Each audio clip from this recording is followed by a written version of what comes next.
Oh, Growing luminous. On the mystic path, we create our own light. And at first, we struggle blind and baffled, seeing nothing, hearing nothing, unable to think, unable to imagine. We seem deserted by dream, vision, or inspiration, and our meditation barren altogether. But let us persist through weeks or months, and sooner or later that stupor disappears. Our faculties readjust themselves and do the work we will them to do. Never did they do their work so well. The dark caverns of the brain begin to grow luminous. We are creating our own light. George William Russell. very good. Thank you so much, Diana. Welcome everyone to Gems from the Wisdom Traditions, a conversation circle sponsored every Saturday here at Still and Living Center. This last week, we took up the idea of karma and choice, and that seems like a great precursor to our topic for this week, which is anger to patience. I think that can only be affected through the power of choice, most likely. And we have someone that, within my experience over the last several years with him, I've actually never seen break out of patience. I'm not saying it doesn't happen, but it hasn't happened in my experience. So I have to say this person, and I've seen him in a little bit stressful situations, has never gone there. So I think he might be a very good proponent of this particular topic. This is Z Riella, and he is someone who has been participating in, perhaps I should say following, the engaged Buddhism of the Plum Village tradition of Thich Nhat Hanh. And so I'm going to, without further ado, I know most of you know him and have heard him already speak before, so I'll let Z take it away. Thanks, Renee. Thanks for inviting me, and thank you everyone for coming today. Um, yeah, it feels weird to present on this, so actually what I'm going to do is I'm going to kind of let Thich Nhat Hanh, or Thai as I'll call him, present. So we sent out the poem, Call Me by My True Names, in the email, and it's a really beautiful poem. It's also a lot to just kind of jump into that. So instead, I thought I would do, I'll call it an overview of Thich Nhat Hanh's life, but with scattered stories.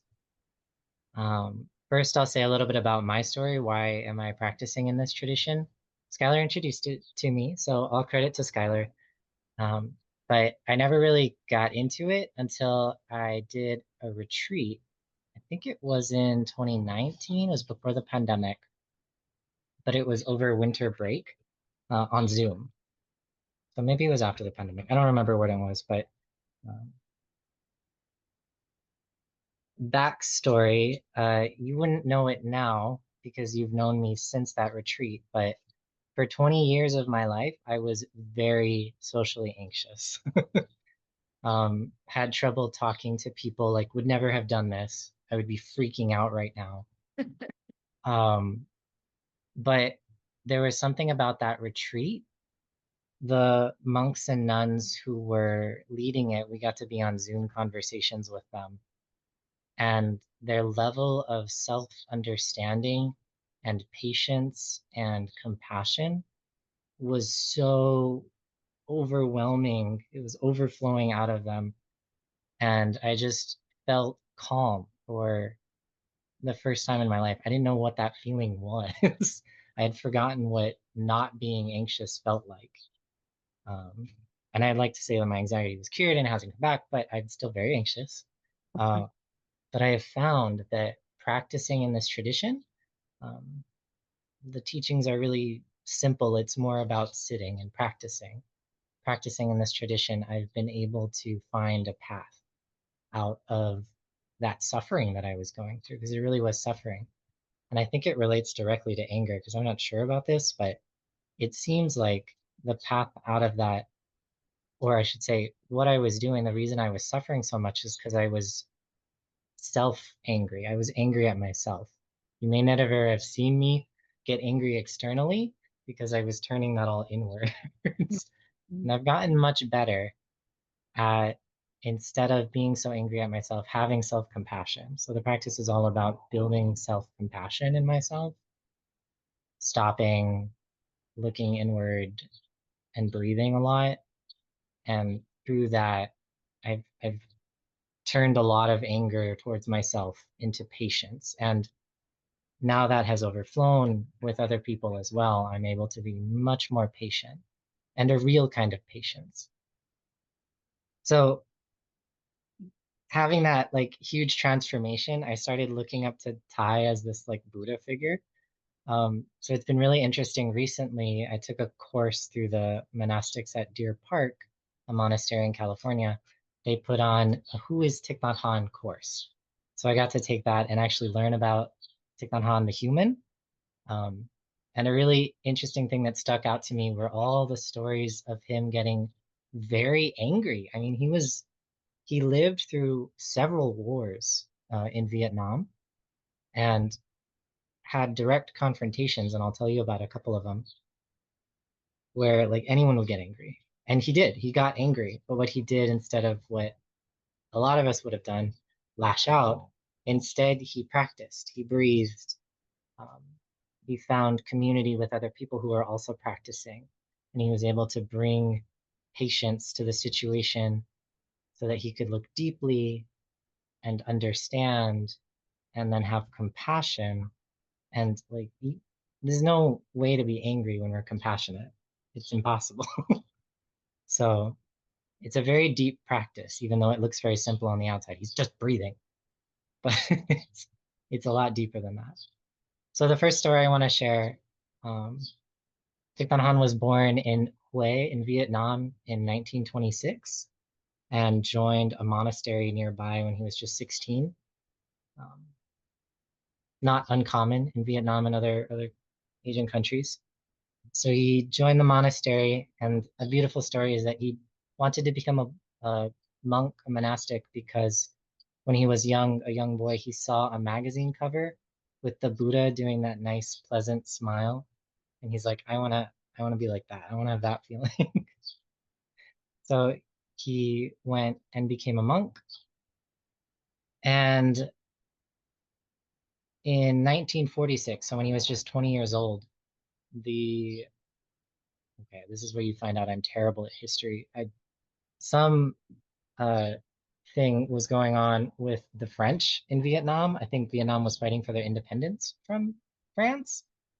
So there were soldiers in Vietnam from France. And there's one story where a young soldier, Tai says, not yet 20, came to the monastery. And I'll just read a little bit. At that time, the city of Hue was occupied by the French army. One day, 2 French soldiers arrived at our temple. While one stayed in the jeep outside the temple gate, the other came in carrying a gun and demanding all of our rice. We had only 1 sack of rice for all the monks, and he wanted to take it away. The soldier was young, not yet 20, and hungry. He looked thin and pale, as if he had malaria, which I also had at the time. I had to obey his order to carry our heavy bag of rice to the jeep. It was a long distance, and as I staggered under the bag's precious weight, anger and unhappiness rose up in me. They were taking what little rice we had, leaving our community without any food. As I walked back to the temple, I was crying. Only later did I learn that one of the elder monks had secretly buried a large container of rice on the temple grounds deep in the earth. And many times over the years, I've meditated on this French soldier. I've seen that still in his teens, he had to leave his parents, brothers, sisters, and friends to travel across the world to Vietnam, where he was faced with the horrors of killing my countrymen or being killed himself. And he goes on, just the thinking back to this really terrible moment when he could have easily gotten angry and just left it there. But he comes back to it and sees that the French soldier was a victim as well. With this insight, I no longer had any anger toward the young soldier. Instead, compassion for him arose within me, and I only wished him well. So that was when he was just 20. And soon after that, in his 20s, he would have been like 25 or so, 1955, the Vietnam War started, or as they would have called it, the American War.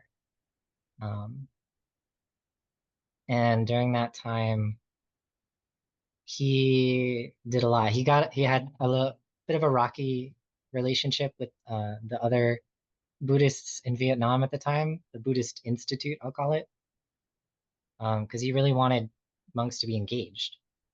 That's always been his thing, is engagement. So he was out teaching and writing books and doing all kinds of things, and eventually started the School for Youth and Social Service, which went out into the villages that were being bombed and rebuilding them.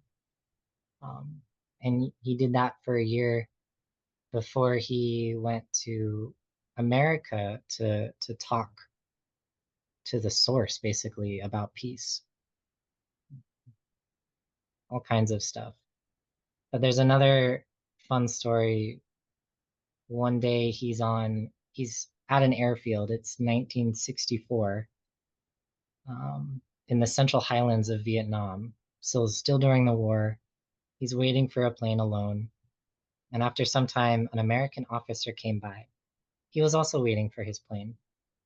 There were only two of us on the airfield. I saw that he was a young US officer, and I had a lot of compassion for him. Why should he have to come to Vietnam to kill or be killed? Out of compassion, I said, "You must be very afraid of the Viet Cong." The Viet Cong were the Vietnamese communist guerrillas. He immediately put his hand on his gun and asked me, "Are you a Viet Cong?" I realized that my comment wasn't skillful. I had watered the seed of fear in him. Before coming to Vietnam, US Army officers had been taught that everyone in Vietnam might be a Viet Cong, and fear inhabited every American soldier. Every child, every mother, every monk could be a guerrilla agent. The soldier had been educated in this way, and he saw potential enemies everywhere. I had tried to express my sympathy to him, but as he heard the word Viet Cong, he was overcome by fear and touched his gun. I knew that I had to be very calm. I practiced breathing in and breathing out very deeply. Calmly, I said, "No, I am waiting for my plane to go to Da Nang so I can assess the situation of the flooding there." By sitting very still and talking in a very calm voice, I hoped to convey that I had a lot of sympathy for him, and the fact that the war had created a lot of victims, not only among Vietnamese, but also among the Americans. Fortunately, I had enough serenity that he reestablished his calm and released his grip on the gun. If I had acted out of fear, he might have shot me out of his fear, but by taking care and speaking in a mindful way, both of us were able to continue on our journey with a little more understanding between us. Excuse me. Sorry for the loud noise. So these are two stories that I thought really related to the theme. And there's like 20 more in this book, but I think I'll stop there. Yeah, so this is something to contemplate, how to practice so that we can get to the point where we can stop in the midst of a situation that brings up anger or fear or sadness or all of the above, and be able to stop and practice and look deeply and find understanding. Much easier said than done. So we can talk about that. I wanted to end early so we can have a lot more time for conversation. But if we have time at the end, I'd really love to, if I or someone else could read the Call Me by My True Names poem. It's really nice to read. I think that's, yeah, thank you very much, Z. We do have time, and what would you think of us reading it now? Sure. It's a very powerful poem, and you've given us a little bit of background, knowing that he was very much present during the Vietnam War, and a lot of horrific things that happened, and probably some other things too, because there are references to other countries as well. Yeah, actually, if you'd like, I also bookmarked, there's a whole section in this book about that poem that gives a little bit more background to why he wrote it, where it came up. So that might be an interesting one to read too. Okay. Why I'll not? do that. Yep. Do you want to, would that be good to hear before we hear the poem? Yeah, in fact, he kind of writes the poem through this paragraph, so you'll basically hear the poem Okay, that sounds wonderful. most of it. Yeah. All right. Um, so catching up to this part of the story in Thich Nhat Hanh's life, after he went to America to talk about peace, he was actually exiled from Vietnam. Um, why was he exiled from Vietnam? Because he was for peace, the communist side saw him as being on the American side, and the non-communist side in Saigon saw him as being a communist. And so he was exiled. People saw him as too dangerous. He was getting quite the following in Vietnam at the time, and his own country saw it as too dangerous to let him come back. So he was exiled and stayed exiled until just before he passed away, just a few years before, so a couple of years ago. So after that, after he was exiled, he settled in France, and then from France, to still stay engaged, there was a period of time when he was working with trying to save boat people, which were the kind of middle class people who were leaving Vietnam after the war, as communist North kind of took over the South. There were a lot of people who were displaced forcibly or put in re-education camps. And instead of doing that, they decided to leave on these boats to try to get to other countries in safety. And a lot of them faced really difficult situations. So as he's working with them, he receives a letter. So in the early years of my exile in France, I learned of an 11-year-old girl escaping from Vietnam with her family and other boat people. She was raped by a pirate right there on her boat. Her father tried to intervene, but the pirate threw her father into the sea. After the child was raped, she jumped into the ocean to kill herself. We received the news of this tragedy one day while we were working in our Buddhist peace delegation office in Paris. I was so upset I could not sleep. I felt anger, blame, and despair. That evening in sitting meditation, I visualized myself being born as a baby boy into a very poor fishing village on the coast of Thailand. My father was a fisherman. He couldn't read. He had never gone to school or to the temple. He had never received any Buddhist teaching or any kind of education. The politicians, educators, and social workers in Thailand had never helped my father. My mother also couldn't read or write, and she didn't know how to raise her children. My father's family had been poor fishermen for many generations. My grandfather and my great-grandfather had been fishermen too. When I turned 13, I also became a fisherman. I had never gone to school, I had never felt loved or understood, and I lived in chronic poverty that persisted from one generation to the next. Then one day, another young fisherman says to me, "Let's go out onto the ocean. There are boat people who pass near here, and they often carry gold and jewelry, sometimes even money. Just one trip, and we can be free from this poverty." I accept the invitation thinking we only need to take away a little bit of their jewelry. It won't do any harm. And then we can be free from this poverty. So I became a pirate.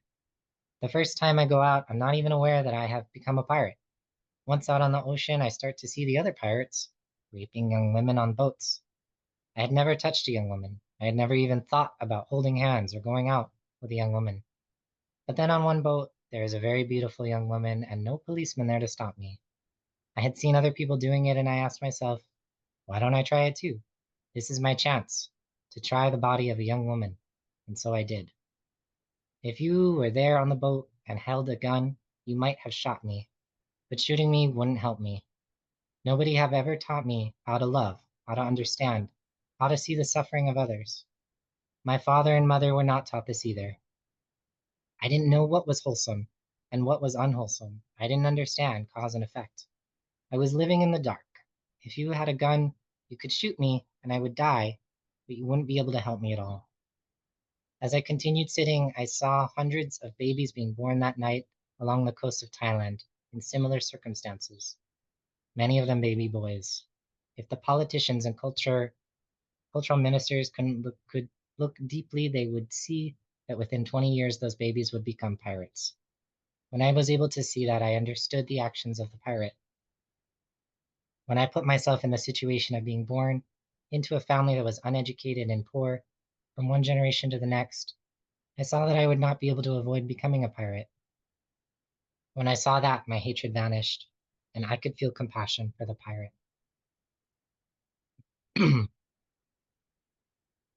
When you address me as Venerable Nathan, I answer yes. When you call me the name of a child who was raped, I also answer yes. If you call the name of the pirate, I will also say yes. Depending on where I was born and under which circumstances I grew up, I might have been the girl or I might have been the pirate.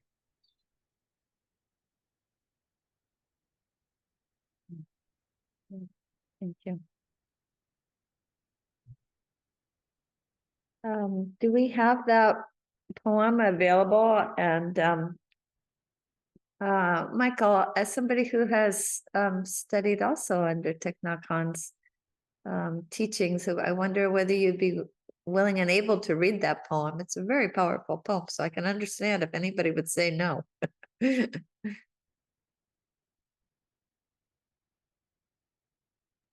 I don't have it in front of me. I can read it.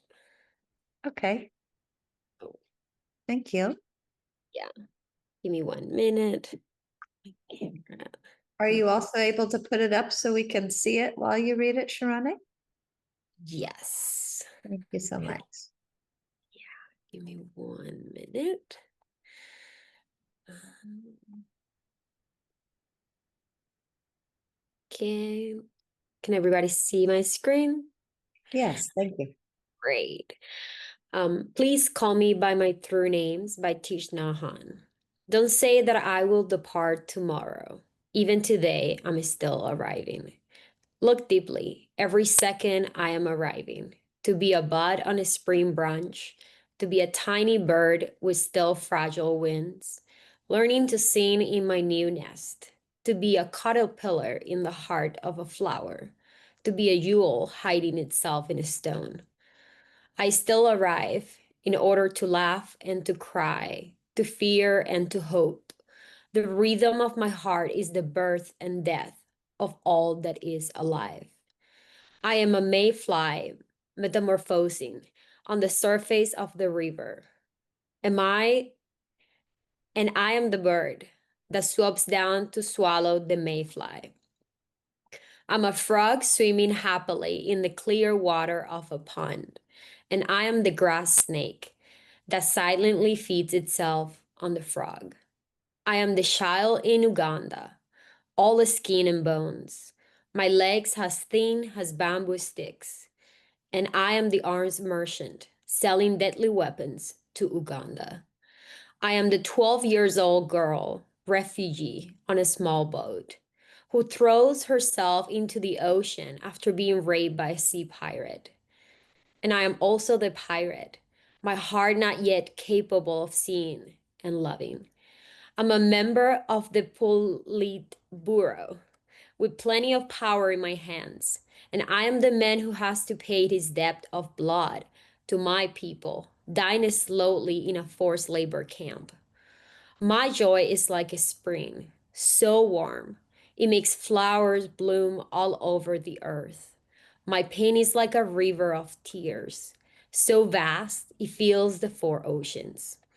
Please call me by my true names, so I can hear all my cries and laughter at once, so I can see that my joy and pain are one.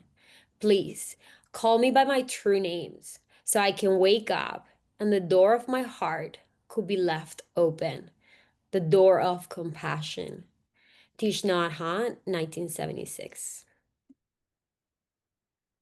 So much.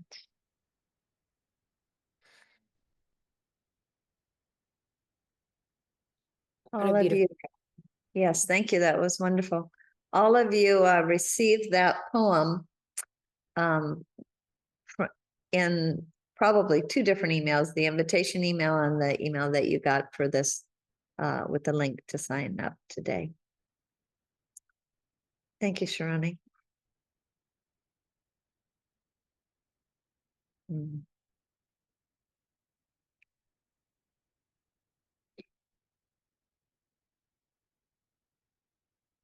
Dee, did you have an opening question you wanted us to consider? Ooh. I am wondering, has anyone been in a situation where anger was arising and they were able to find a practice that brought them back to earth?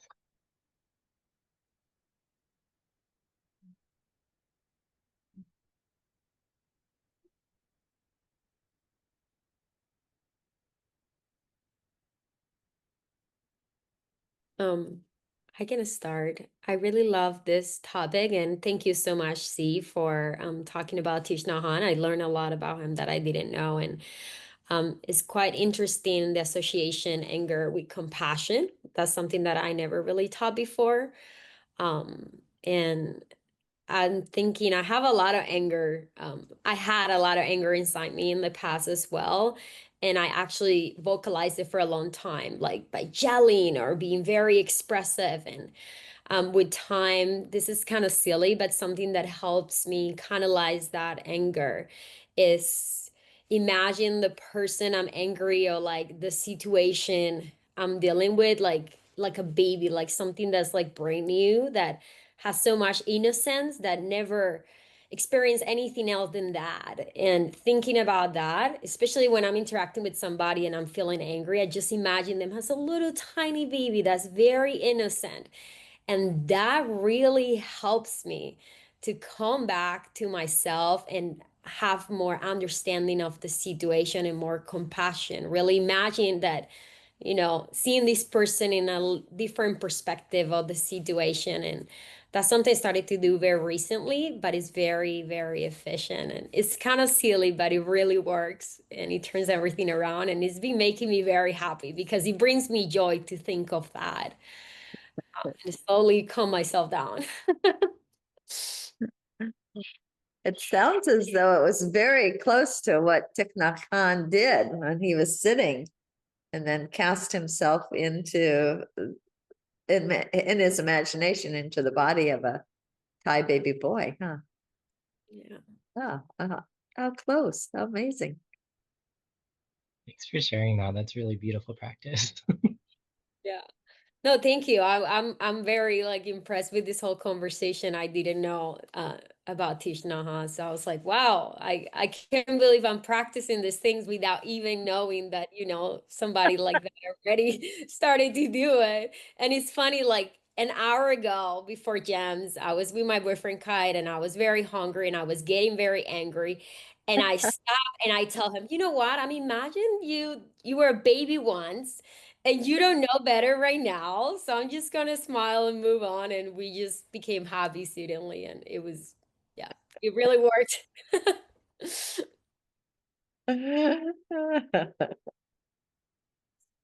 Perfect.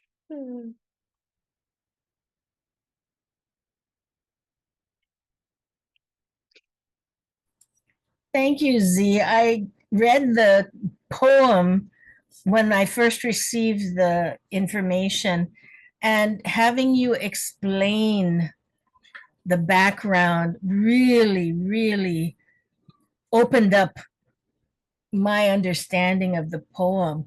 I'm not a poet. I don't get it, but it was really, that really amazed me. And I can see how I can be such a hypocrite. I can say one thing and do a different thing. And because of past experiences, good or bad, they affect how we act now.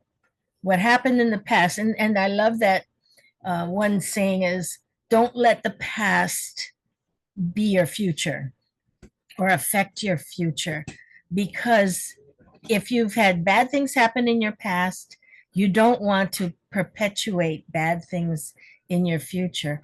But you need help. You need examples. You need mentors. And I am so grateful to have all of you. Even as old as I am, I can look at you as mentors. So thank you. Ditto, Mary. Thank you. Diana. For me, anger wasn't something I was supposed to feel. It wasn't safe for me. So I could feel sad, but not mad. And so we're either taught in our families usually that we can be mad or sad. And for me, it was sad. And so what I did with anger was I would turn it inward and it would become against me. And so what I started learning was when I was mad to acknowledge it. And when I was upset to just say, I'm upset, and just to start owning that it was okay to be angry and mad, and that it was okay to be angry and mad. What I say to kids, it's like a turtle. It's okay to be angry and mad. It's not okay to be mean. And so I had to learn for myself that I could be angry and I didn't like something, but I didn't need to act it out. But I had to feel it because I was stuffing it or not being able to feel it because it wasn't something that was safe for me. And so my meditation practice helps a lot because when I'm starting to feel that, I can put my hand on my belly and just breathe deeply and start remembering that we are one, that they're just a reflection of me and what is their pain. But before I can go and use forgiveness and let go of the anger, I found I had to feel the anger and let myself know that it was okay to have all my feelings, that I didn't have to stop them. And yet that didn't mean I had to act out on them. I could take a breath and choose how I would, that choice that you said, choose how I was going to respond.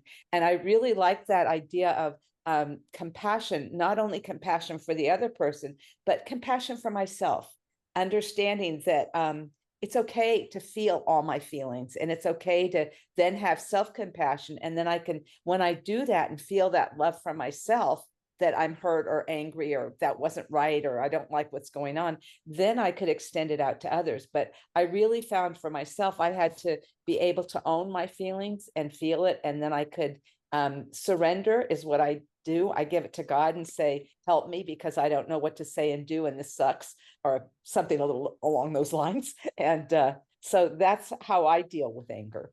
Thank you.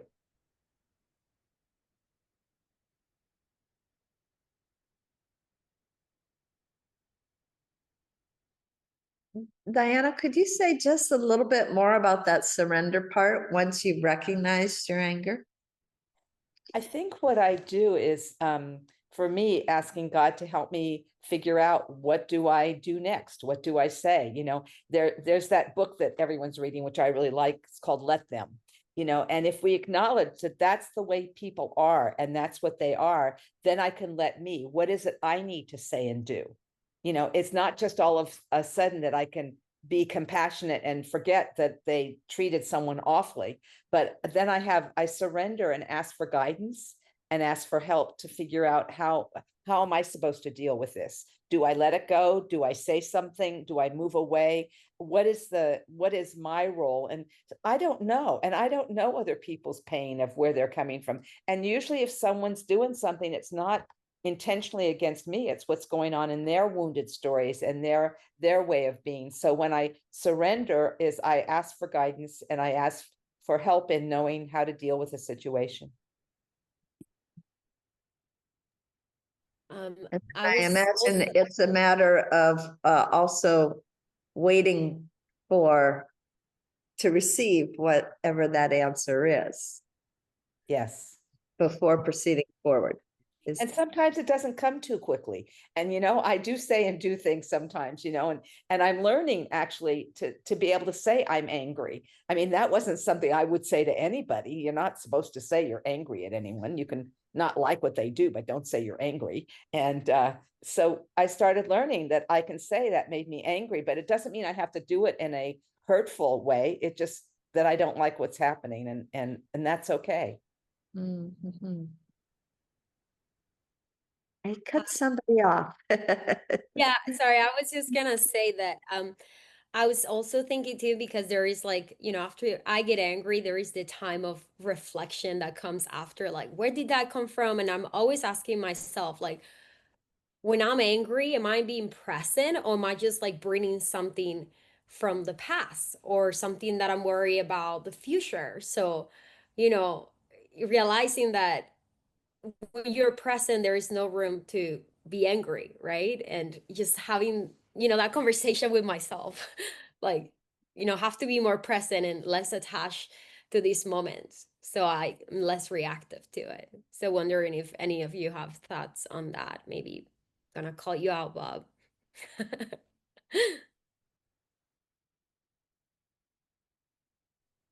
I think the most beautiful part of the poem to me were the lines, don't say that I will depart tomorrow. I am still arriving today. And then he goes on to say that his true names are all of the things that are making up this present condition, that it's not a pirate out there, but he is the pirate. He is the situation. And part of that, I think, is really, as Renee said, it is karma and choice, because it's understanding karma. To me, what karma means is I am in this place right now because I deserve to be. My karma has done that. You can see Thich Nhat Hanh said, looking at his grandfather, his great grandfather, all fishermen, all not able to practice meditation necessarily in the same way that he changed the route and became a monk himself. And to sort of recognize that all of those elements are arriving and they're you. And you accept your karma. You may not know exactly. I mean, you can look back at the karma you have committed that puts you in this context. He chose to go out on the ship. He chose to take some money from someone, stealing. He chose to touch a girl. He chose a lot of things. So that's the near karma. A little bit further away, he looked at his ancestors, and that was it. I mean, no doubt other things had happened to create him. And that always is the case. So when I find myself, I'm retired now, but when I was working, I found myself in a situation where I am dealing with a particularly difficult person, a coworker. And I realized, okay, this is not an accident. We deserve each other. His karma brought him to me, and he's not happy. My karma brought him to me, and I'm not happy. And then you deal with it as best you can. I mean, anger is right there on the surface, but how do you practice? And then I see him being able to help us practice by breathing, but also by accepting what is arriving, that it's mine and I deserve it. I don't take karma any deeper than that. I don't need to know if I was a fairy princess or an Egyptian queen. I don't, that's uninteresting. What's interesting is that all of that has made this happen, this moment right now. And I'm still arriving.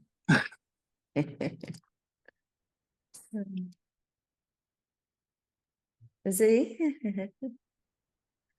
I'll jump in real quick. Skylar and I got to go to a retreat last weekend, and there was a nun from Deer Park there, who just so happened to be talking about what is compassion. And what I remember, I wish I could remember the whole thing, but what I remember is that action is a big part of compassion. Compassion is love, which is understanding, plus knowing what to do. So, and for me, the breathing is what helps me. Having some anchor to the present moment, for me, it's my breath. Like I practice breathing every day. We're all breathing every day, but I practice noticing my breathing every day. And that helps me re-find the present moment, with that anchor. And then from there, ideally, yeah, instead of letting anger drive, which is very easy to do, I can, accept the anger that is there, treat it like a little baby, and have enough self-control, I guess, to continue to stop, be with my breath, and take care of the anger, and communicate with the other person so I can understand. And it's a lot. This is why we practice. There's a lot going on in the present moment to go from anger to patience. You know, one of the suggestions in this week's almanac is from Thomas Jefferson, who tells us that if we're angry, to count to 10. If very angry, and 100, count to 100. And what I have heard, and I can't tell you about the names of the different parts of the brain that this pertains to, but the part of the brain that is angry is a different part of the brain than the part of the brain that can count. So just from a brain perspective, just calming oneself down enough to count puts one into a different activity brain-wise, that gives a person enough time, perhaps, to maybe find that breath, find that compassion, and kind of turn the boat around.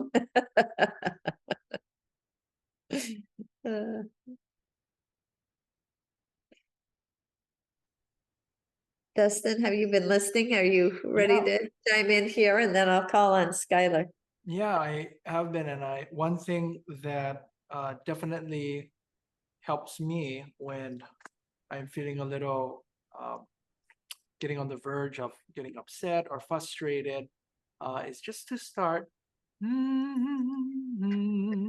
just humming.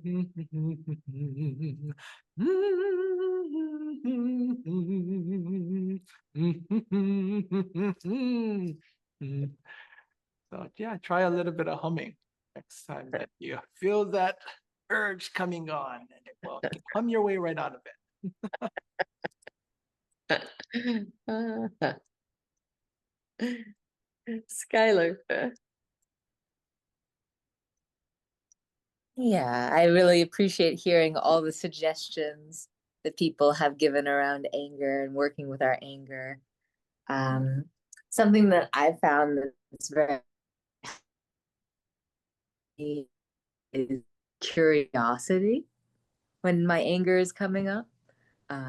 Because there's like a fun saying that probably many of you have heard, that if it's hysterical, it's historical. And I love that because it rhymes, so it's easy to remember. And it's also, in my experience, I found it to be very true.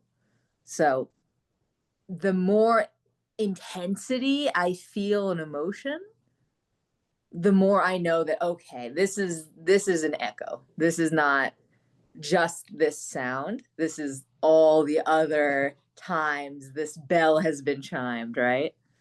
And that's very useful for me, because now my anger, my intense anger, or my intense happiness, or my intense sadness, or any of the emotions can be an invitation to come back to myself and take a look like an investigator. Why is this affecting me so intensely? What about my life, or maybe not my life, but my ancestors' life,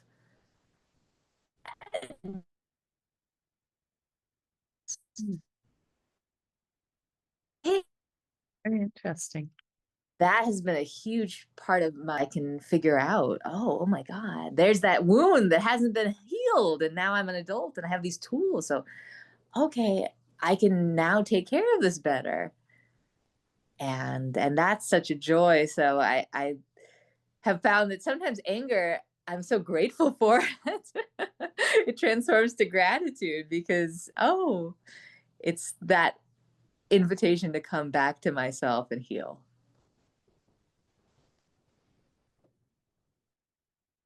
Wow.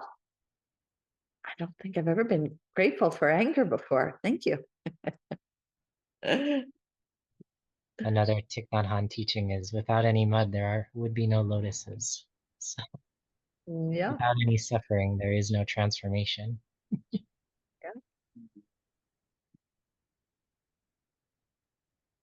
Still don't like so. That's a hard one.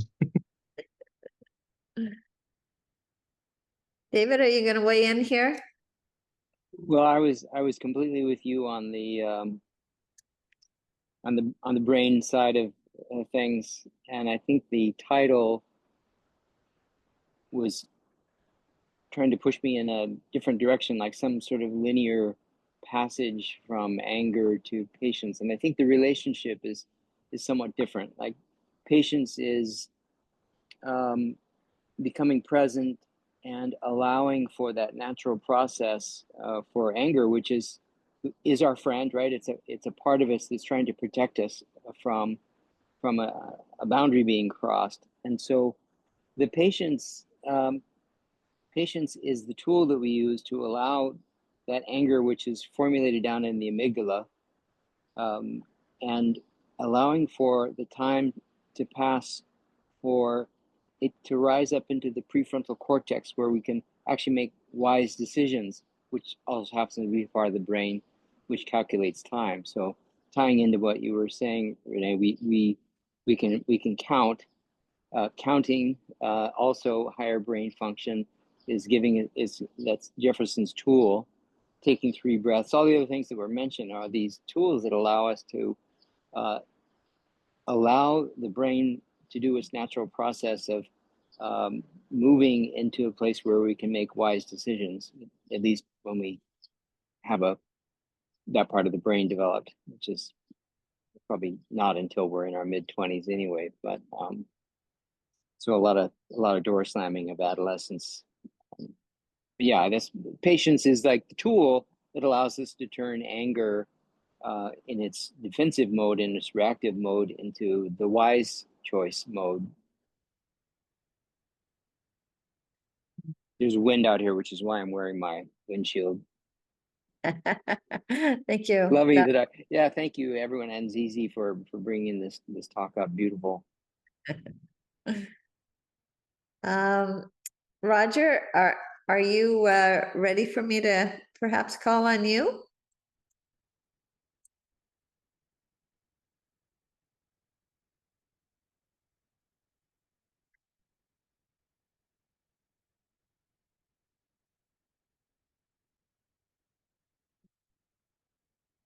You're muted at the moment. Yeah, I'm sorry, I was muted and I had my headphones on, and can you hear me now? Yes. Oh, good. Yeah, so many wonderful things said, and I just think it's great just to know that we can go from anger to patience.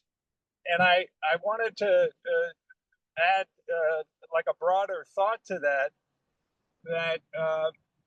my experience in life and so many things I've read is that everything that happens to you that is difficult, everything that could bring you anger or grief or anything, those things often are the most helpful things in your life. And you might not see it right away, might not be able to get to it, but when it's so difficult that you get angry about it, it means that there's a challenge that's being raised to whatever level of consciousness you're at. And now you have an opportunity to go to the next higher level and to master whatever problem arose that caused you to get angry. And I really think that's not a platitude. It's a fact of life. And the worst things that have happened to me, worst in the sense that took me long time to get over it, and I was angry or sad or rejected or whatever, have been the most important driving forces in moving my life forward. Yeah. By meeting them. By meeting those challenges. Yeah, thank you.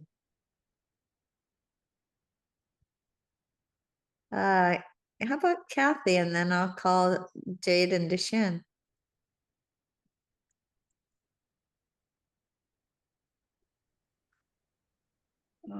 Thank you everyone for your sharing. I don't think I have much anger, but when I think back, it has led me to action. When I saw or felt injustice happening to someone. And I rose up to help that individual. But I like the sharing about when you feel anger, and I guess from the poem, to look at it from the other person's perspective, to pause and to see where that other person could be coming from. So thank you for this thought for today. Oh, thank you, Kathy. I think you do raise an important question is, is there a constructive purpose to anger? And David alluded to it as something that helps to protect us. And Kathy said that it's the thing when anger has arisen for her, it's in order to kind of spur her to help protect someone else. So that's a really interesting concept. And I actually think I remember Gandhi talking about being able to harness his anger when he wasn't looking at injustices that were done to him personally, but when he could look at it in terms of the injustices done to, whole groups of people, he felt as if he could take his anger, harness it, and then use it to kind of fuel his willpower to work for the greater good. I wonder if that maybe is something, Z, that you might have seen in Thich Nhat Hanh's own life as you've studied it a bit. Did you get a sense of that happening? Like in working, for example, in forming that service group for youth? Interestingly, yeah, this comes up a lot in the practice, and actually where it comes up is in activist circles where people are often constantly fueled by that anger. And I think what Thich Nhat Hanh and the monastics are pointing out is that, yeah, anger can be a really powerful fuel, but it kind of burns dirty. Instead of just acting on it, which I don't think is what we're talking about. We're kind of seeing injustice, stepping back a little bit, understanding, and then acting. That's more, I think, with the understanding and the love. Like, the reason the anger came up to begin with is because there's a deep love of the person we're seeing hurting. I would say that's a compassionate fuel. That's fueled by compassion. It's love and knowing what to do. I was in a big danger of falling into that activist trap of acting just out of anger, and still am. Like, seeing the news every day, it's really easy to just get angry and want to do something. So yeah, taking the time every day to also sit and process and find compassion before doing action, I found it to be a much more sustainable way to move forward, even though sometimes it feels like I'm going too slowly and I should be doing more. So that's been my experience with the fuel of anger. It's definitely real. Yeah. So when you then temper that anger with the compassion, slow it down, look at it from the other person or force's perspective, it allows you to engage in wiser action. Yeah, definitely. From a more stable place too. Yeah. Good. Thank you. Deshan and Jade. Thank you. Thank you so much, Renee and Zizi.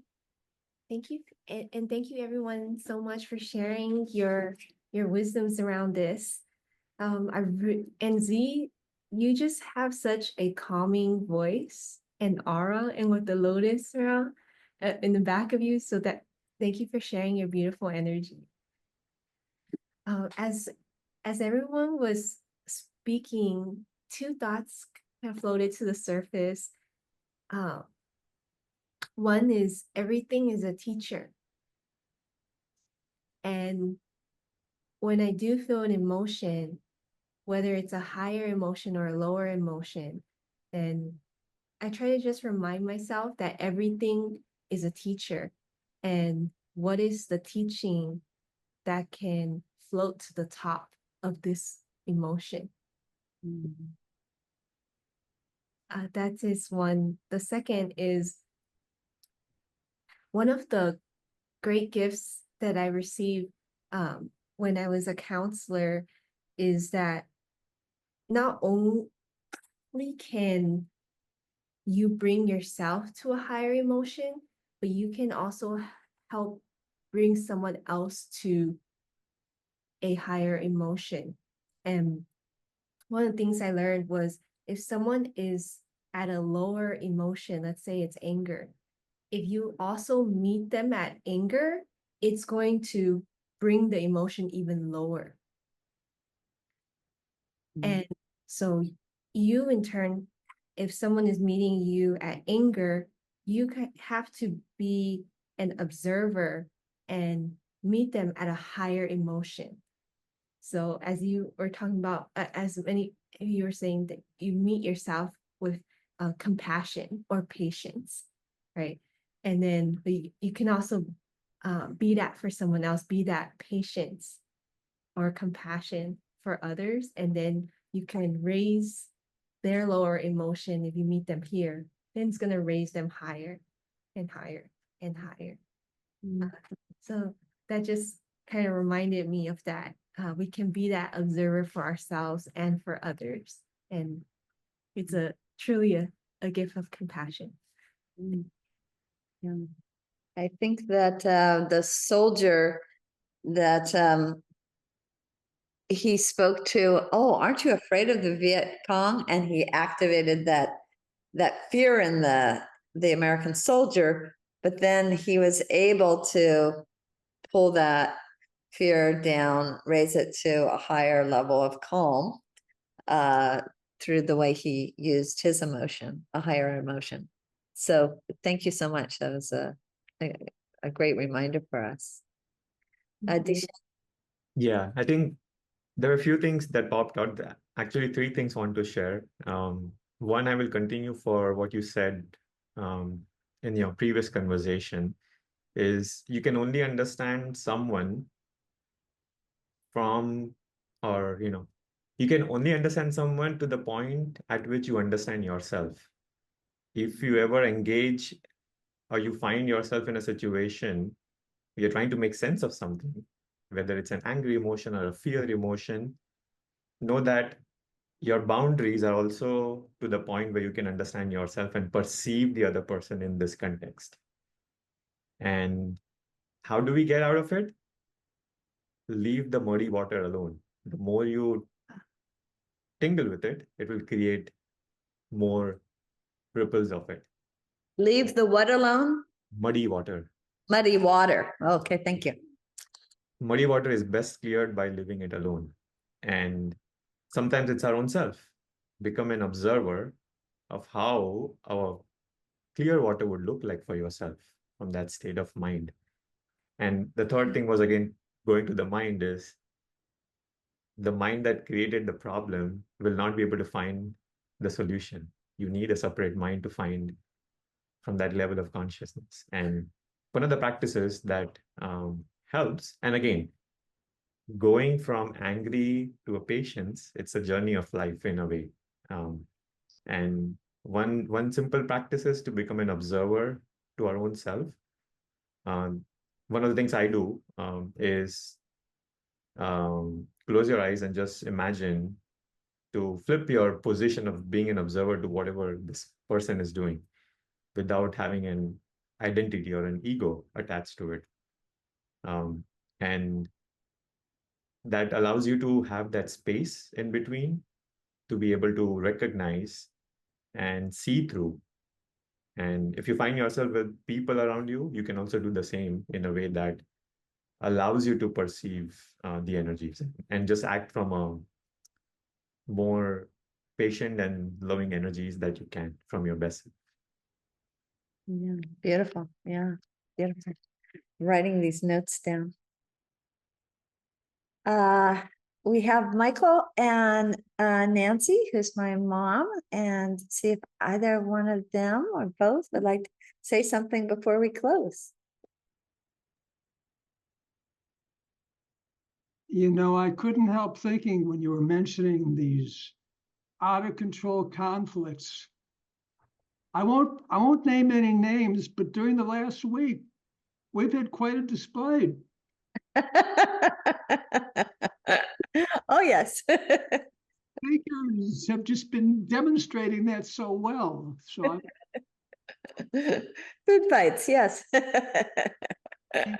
Thank you. I'm grateful for learning a new technique, the humming technique. I'd never heard of that before. You think of a practice they do at Plum Village. I don't know if you've heard of telephone meditation. When your telephone rings, you don't instantly grab it up, but you wait like 2 or 3 breaths, and then you pick up and you have a much better conversation.